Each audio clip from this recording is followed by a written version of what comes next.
All right, so I've created this starter plan. And the first one is really important, and it's about optimizing your profile. So when you create a profile on LinkedIn, it kind of looks like this. So the first thing you want to do with your profile page is to have a good profile picture. And your profile picture should just be you.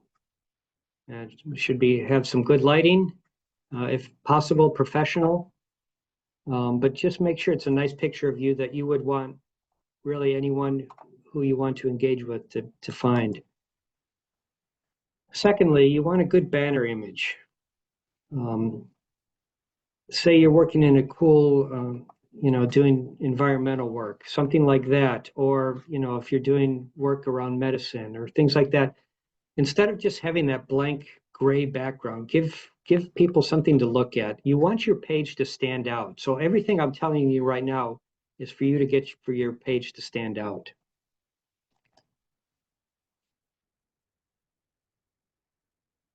The next part is the headline, which is what is right below my name there. Most headlines I see on LinkedIn will just be job title, organization. I want to challenge you to maybe think of that headline or that headline as like a news headline. You're trying to grab attention instead of just telling people what you are. Start giving them a taste about what you're about and what's important to you or what you're passionate about. There's plenty of opportunities, and I'll show you in the next minute or two how to tell people, what you are and what you're doing. But for now, you want to grab attention. So again, I encourage people to go past the job title and organization here and think of this as a news headline. Below that, then you get to the about section. And this is your chance to really make like an elevator pitch about who you are and what you're about. Kind of get past just I'm doing this or I'm doing this, but talking about I'm doing this because, or my research is focusing on this and that's really important, or I'm passionate about it. But make this a story. Make this something that people are going to want to read. So already with a good profile picture, a good banner, you got a nice headline and a good about section. Now we get to the part that is where you can tell people what you're doing, and that's the experience part. This is where you get to list your roles, but do more than just list roles and job titles. Use some dot points to describe, the difference you're making where you are, the contributions you make, maybe some research outcomes, some leadership that you're doing. So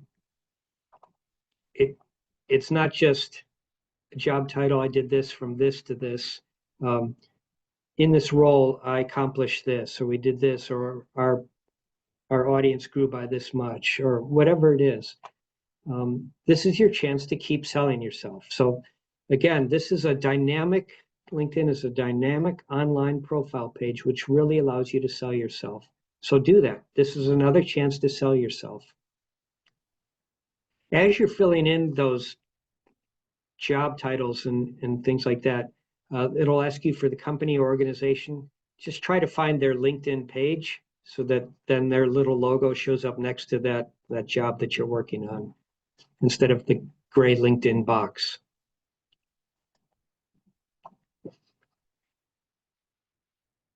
Now, in this area, again, under the headline and all this is the add profile section. This is your chance to add your education, and I would just do university and above. You can also add things like publications, honors and awards, volunteering, any certifications you have. There's other things that you can put it in there as well, but really fill out your picture because these kind of things continue to tell the story about who you are and what you're about and what's important to you. So if you do nothing else that I talk about the rest of this talk, if you just give people a really good profile page to come to, that will make all the difference in the world if you've made the effort to be on LinkedIn.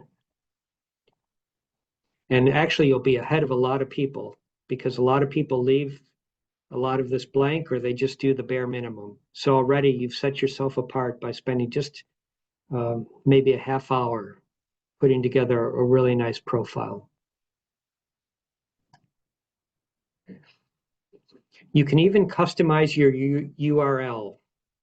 I have an unusual name, so it's easy. But a lot of URLs have someone's name and then a string of numbers. Well, simplify that.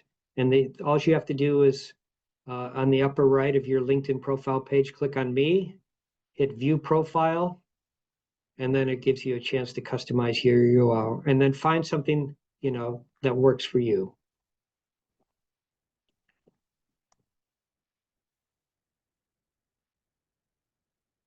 Obviously, privacy is a big issue for all of us. So you don't have to put yourself all the way out there on LinkedIn. You can put yourself out there to maybe just your first degree connections or whatever. So go to the visibility section and put it where you want. I want you to be comfortable if you're on LinkedIn. I have a pretty public profile, but if you don't want to be that public, that's fine, and I get it. So LinkedIn allows you to do that. So just spend a minute looking at your visibility settings, and then you can, then you're ready to go. So at this point, you have a profile that you like, and you've set it up so that only the people you want to see it will see it. So that's the first part of this starter plan. And again, I'll say this: if you ignore everything I say from this point on, at least you'll have a profile that's better than most people who are currently on LinkedIn who've done the bare minimum. The next part of this is to engage consistently. And I know that can sound a little bit scary, but I want you to think about this. Do you have 10 minutes today? Maybe 15 minutes? That's the kind of time I'm talking about. So this is for the people who tell me that they don't have time for this. So I think we can all find 10 minutes in a day or 15 minutes in a day. And I'm not asking for that every day. But I think it's worth your time, because these are some of the things that you can get. You can find out what your peers or colleagues are working on. You can find the latest research or what your university is promoting. Any funding opportunities or job opportunities.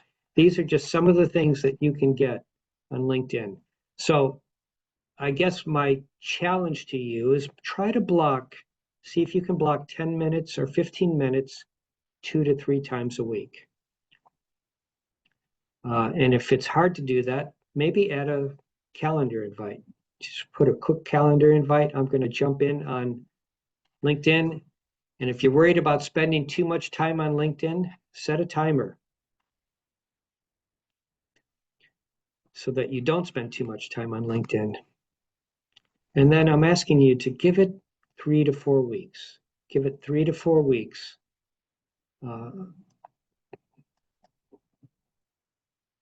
In those 10 to 15 minutes, scroll your feed. Try to get a feel for others are posting or engaging on LinkedIn. One easy way to engage on LinkedIn is when you come across a post that that resonates with you, give it a like. See if every time you go onto LinkedIn, see if you can like a post or two. And if you want to take it a step further, leave a comment. A lot of comments I see are generic. Great paper. Instead, I really liked your talk because, or this paper, I really liked what you said in this paper. I think this research is important because. So try to be a little bit more specific with your comments. Again, this is taking it past the bare minimum that a lot of people do. So if you start to engage this way, and this is very simple, to scroll your feed, see if you can like a post or two, maybe leave a comment, and boom, after 10 to 15 minutes, you're done. Another thing you can do is ask a question. What you're hoping to do is see if you can get a little engagement going. See if you can get a little, hopefully that person will then reply to your comment because it's a comment worth replying to.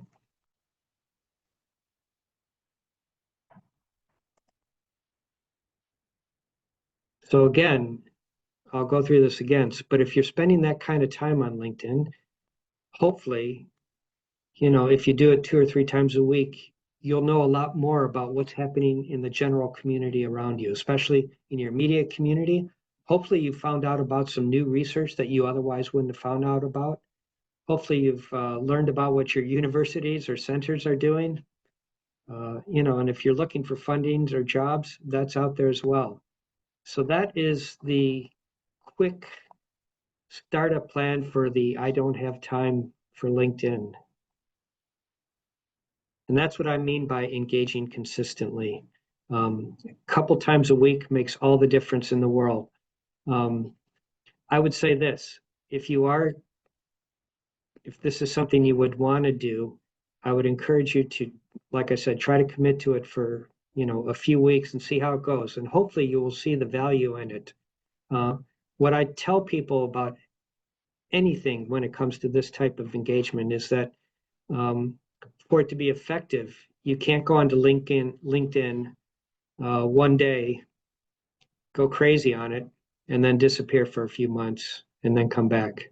You won't see the benefits of it. So consistent engagement is really important. And I hope it's not unreasonable what I'm asking that short amount of time, but that's up for you to decide.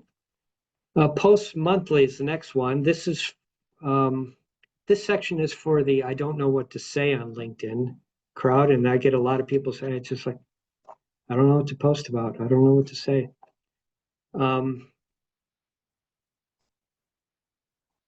Introduce the concept of content buckets. These are buckets that you can draw on to give you ideas for things to post about. For me, a content bucket is science communication. If I see something interesting in the science communication space, I'll repost it or I'll find a good article and then I'll share it on my LinkedIn. So science communication, I'm a big believer in equity and diversity. So when I see things happening in that space, I like to push that as well. I'd like to share what's happening in my organizations and celebrate what my colleagues are doing. So these are some of my content buckets, but let me give you some ideas for content buckets that may help you. Content bucket number 1 is your research journey. And let's just pause on the first one, where you get to announce a preprint or a published paper. A lot of what I see on LinkedIn is, here's a link to my latest paper with the link, and then that's it. I would encourage you, if you're going to do a post about a preprint or a published paper, give me like a headline on it. What's the big takeaway? What's the big news? What's the exciting development with this research? And then, go here, find out more about it, and then you do the link. But give me something more. Give me a little summary or a headline or something that's going to want to help me keep reading. And then ask people, hey, I would appreciate, your thoughts on this. So again, give me more than the bare minimum. Give me something that's going to want to keep me reading. Other things you can do along the way is share a challenge you're facing. Or reflect. If you're a PhD student, reflect on your PhD journey. Is there something exciting about it, frustrating about it, challenging? These are great ways to engage people in the research community, and I've seen it done well many times. All of us go to events, conferences, workshops. If you're going to a conference or a workshop, let people know. Let them know before the event and let them know during the event. So tag the organizer and find the conference hashtag. If you find the conference hashtag, you'll be able to see how others are engaging with this conference as well.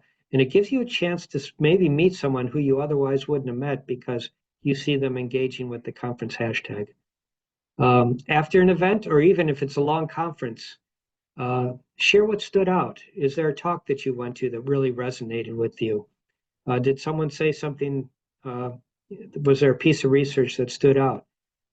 Say, I went to this talk and she said something about this research, and that's great because that really advances things a certain way. So again, it's a chance to be specific, but it talks about what you're up to. That's an easy thing to do as you go to an event.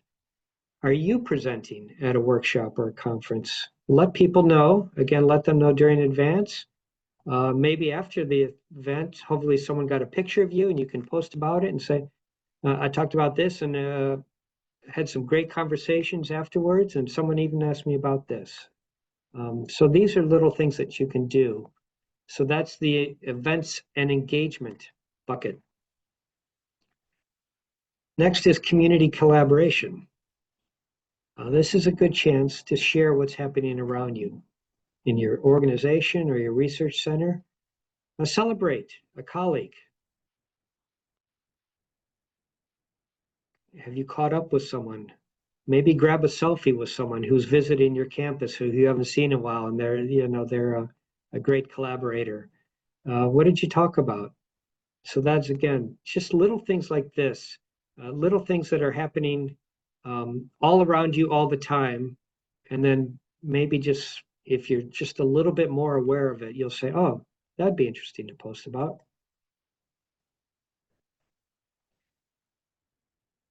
This I really would love to see more of on LinkedIn, especially from the research community. And I'll say this to all of you, you are all experts.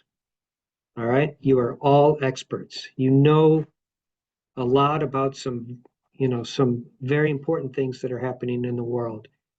Is there a news story that you see and you go, you know what? That's some bad science there, or that they are totally misinterpreting what that study was about, or what's in that data. Use your expertise to really step up and talk about what's going on this. I would love to hear more from the science community about some of the news that's out there right now, and then giving the proper perspective about how we should see it. So if you think of yourself as experts, it allows you to do things like this that are on this page.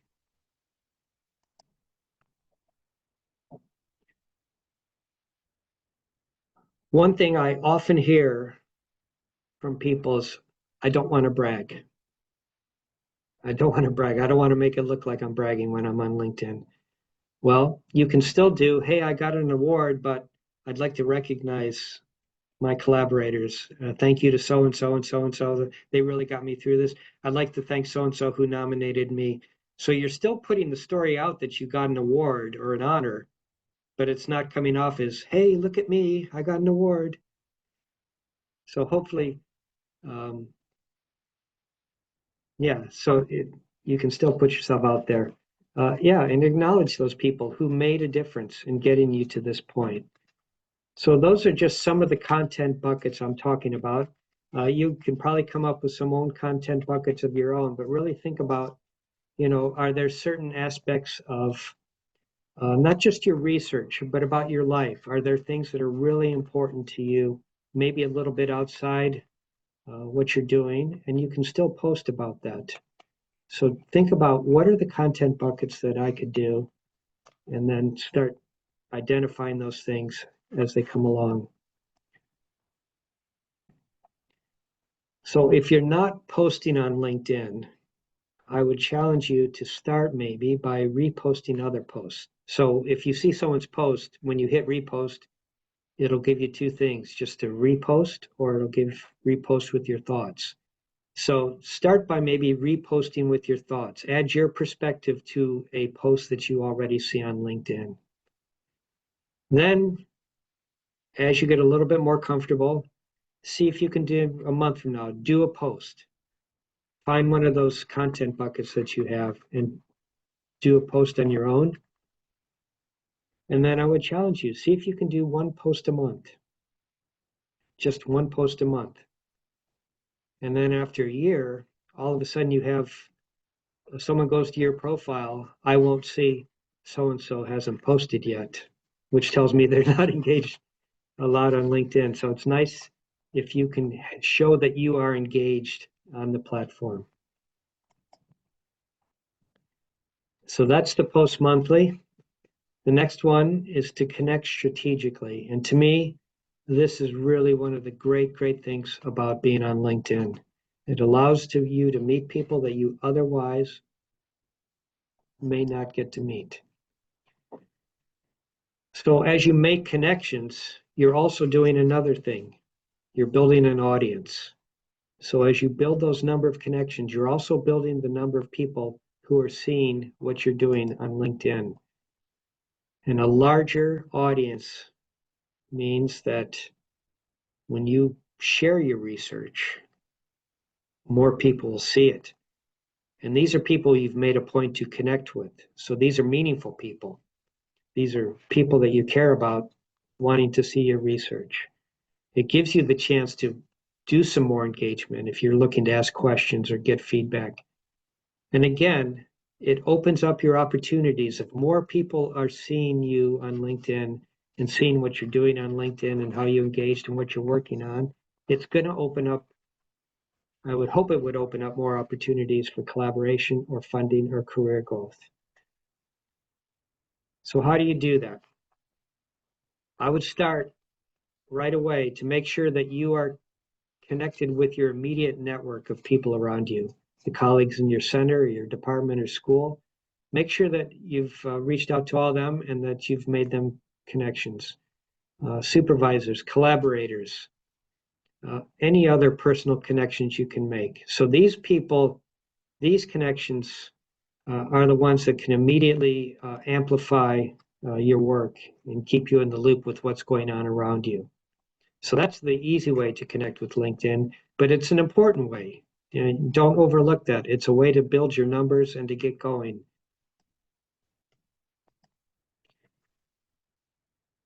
But as I said, the great thing about LinkedIn is allowing you to do more. So you can meet someone, you can connect with someone maybe that you met at a conference or someone whose talk you liked. Oops, sorry about that. Let's do that.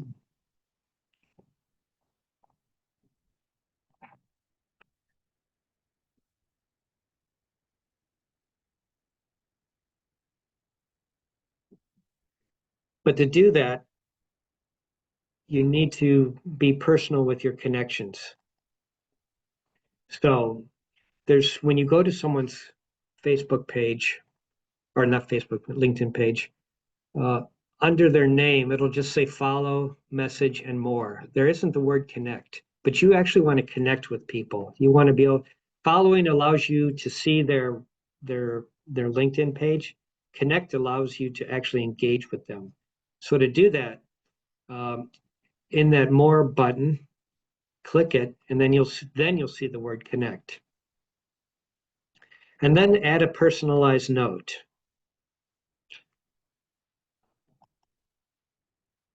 Here are some examples of adding a personalized note. It was great to meet you at that conference. I enjoyed our chat. Would you connect with me? I'd love to follow your work. So these are people that you can really start to engage with just by sending a personalized LinkedIn note when you connect with them. When I get requests from people on LinkedIn to connect, and I don't know them, and they haven't made the effort to tell me why they should connect with me, then I won't accept that connection. But if they've taken the time to say, I saw your work, I was at your workshop, I liked it, may we stay in touch, I'd like to learn more, I'm absolutely going to accept that connection. I'm not saying you have to send a personal note with everyone. If they know who you are already, that's fine. Just go ahead and hit without a note, and you can do that. But if it's someone who's kind of outside your area and you're not sure they know who you are, or you really want to make sure that they do connect with you, that they don't say no, then send that personal note.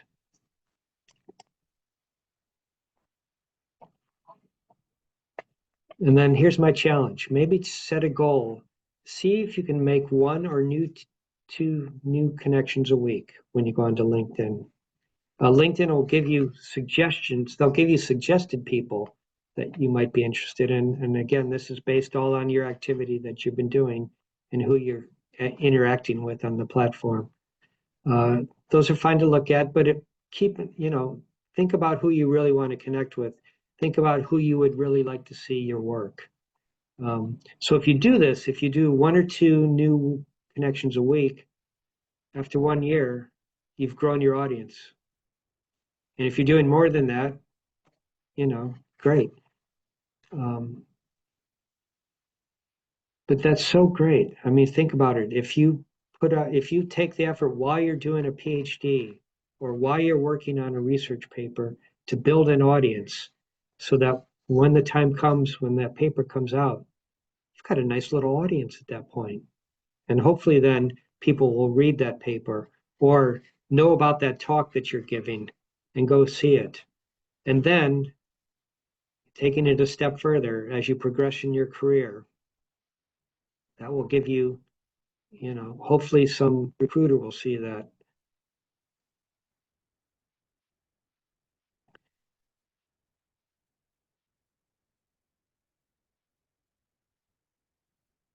So that is my 4-part starter plan. Again, optimize profile. We're going to engage consistently, maybe spend 10 to 15 minutes. We're going to try to post once a month, and we're going to see if we can make 1 or 2 new connections a week. I hope that's, it's up to you to decide if that's too much, but I think if you are interested in this platform, if you do see the value in it, or don't see it yet, but if you spend some time on it, you do see the value, that hopefully this plan is something that will get you going and get you engaging. Now, the most important one I would say is this, and I've talked about this already. If you are going to do what I'm challenging you to do, make sure you do this one. Like I said, you don't want to go on one day, go gangbusters, and then disappear for 3 months. You're not going to get any of the benefits that I just talked to. You're not going to build an audience. You're not going to make connections, and you're not going to know what's going on. But if you do little consistent efforts to engage, hopefully over time, everything I talked about today will be happening for you on LinkedIn. Just a couple final thoughts about this. Again, LinkedIn is friendly, but it's professional. And that means you should engage respectfully. It's not Facebook, Instagram, or Twitter, where people can get a little bit more snarky if they want, or have some very, very opinionated and controversial opinions. I'm not saying you can't have strong opinions on LinkedIn. Just be professional in how you do that. Another thing to keep in mind is don't forget to tag your colleagues. So if you're doing a post, tag people on it. Tag your colleagues, collaborators, your centers, your universities. If you do that, hopefully they will then amplify what you're doing. And if they're not amplifying it, at least they know about what you're doing. Hashtags, like any social media, hashtags are a big deal. Hashtags allow you to, if you're interested in something, if you click on that hashtag, you'll see all the posts about that particular topic. I encourage people to use hashtags, but I will say don't overuse them. Be judicious about it. It's okay to have a few hashtags, but if I look at a post and there's like 30 hashtags, I'll just scroll past it. It's just like, come on, that's just too much. So hashtags are fine. too many hashtags, that's not fine. And finally, this is for, I get people say, what will others think if I post something on LinkedIn? What will they think? I encourage you not to overthink your posts, okay? And I encourage you not to overthink it because it is just LinkedIn. It's not a big conference presentation. It's not paper in Nature. It's a social media post. So if you just think about that, just get the post out there. Imperfection is just fine on LinkedIn, on any social media. No one's expecting anyone to be perfect. So you don't need to be perfect on LinkedIn as well. But it's better that you get the engagement out there rather than not doing a post because you just didn't have the perfect wording. And that is it. And if you're not connected with me already on LinkedIn, I would ask, please do, because I encourage anyone who comes to my workshops to follow up with me. If you want me to look at your profile, or if you're not sure with that first post, if you've got, even though I've told you not to overthink it, I can just say, hey, that's fine. That's perfectly acceptable to do that. I'm always willing to work with people who've taken the time to come to one of my workshops to help them, because this is a big deal to me. This is important. I believe that the research, anything I can do to help the research community get the science out there for more people to see it and engage with, that's a big deal to me. So please reach out to me if you haven't already.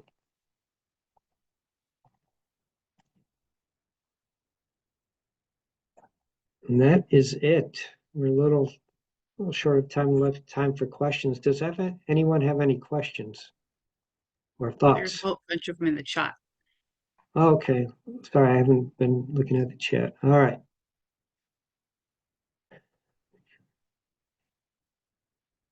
Okay. First one, that's a good question. Deborah, could you please explain the difference between what you really are about and what you are? I would say what you are is your job title and your organization. What you are about is why you're doing that job. What made you take that job and why is it important to you? Why is that work important? What makes it meaningful for you? So I get an idea about who you are as opposed to you may have just landed a job because you have certain skills and it doesn't mean anything. I shouldn't say it doesn't mean anything, but if you're doing something because you're passionate about it, that needs to come out, and that doesn't come out with a job title or an organization. If you do multiple things which are not academic, is it risky to talk about that too on your professional LinkedIn post?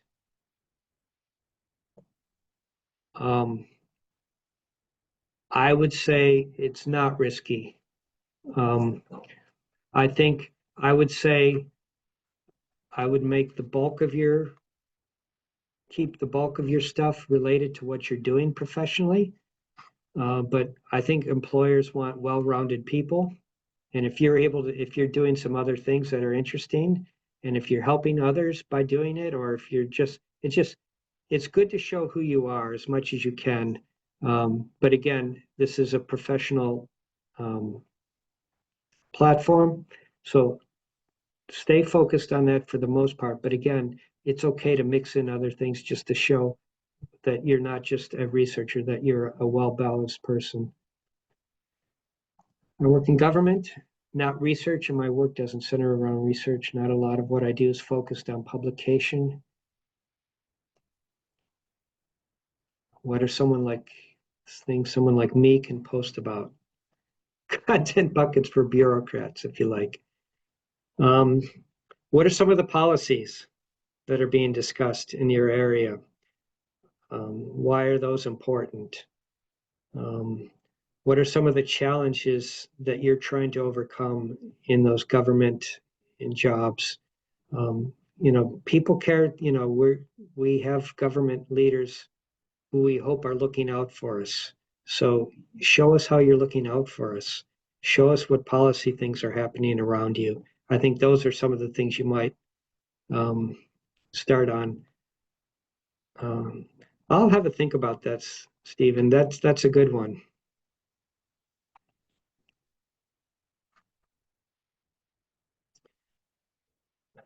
Alice, thanks, Tim. Do you have any advice on unfollowing people if our work focus has changed?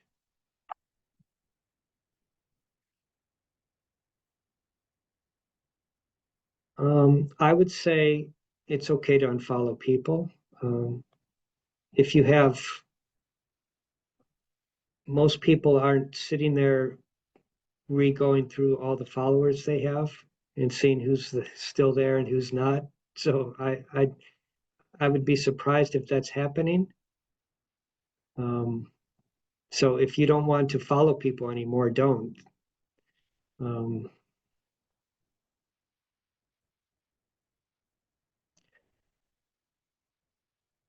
I'm not sure. Can you explain to me what you mean by made a mistake?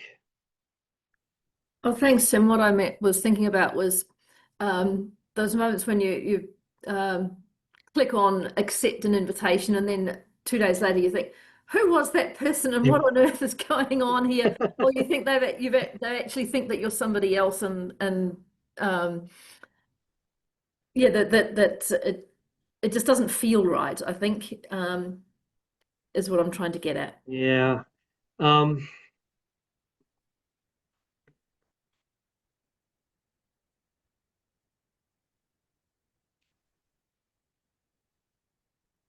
Yeah, I would just go ahead and unfollow them.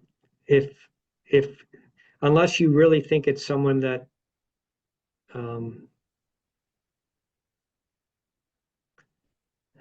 it sounds like it's someone you may not know that well to begin with, right? Yeah, that's the sort of scenario I'm Yeah. thinking of. So I wouldn't worry about that too much as well. Again, I didn't mean to do that. Sorry, and just unfollow them again. Just make sure that your followers are people you want to be following with you. I'd say that's your highest priority. Cool, thanks.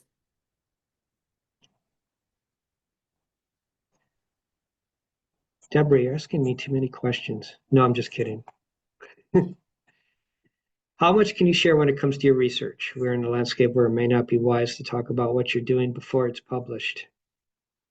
Yes, don't share anything that it's not supposed to be out there before it's published.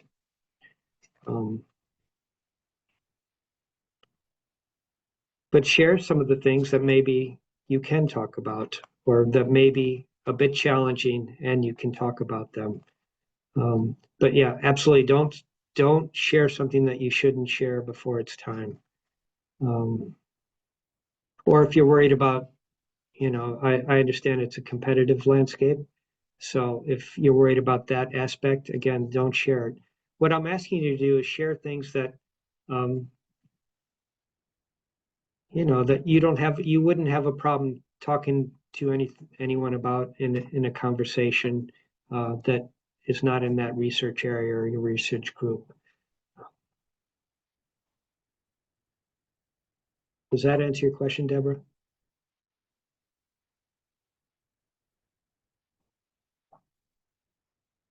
Okay, thanks.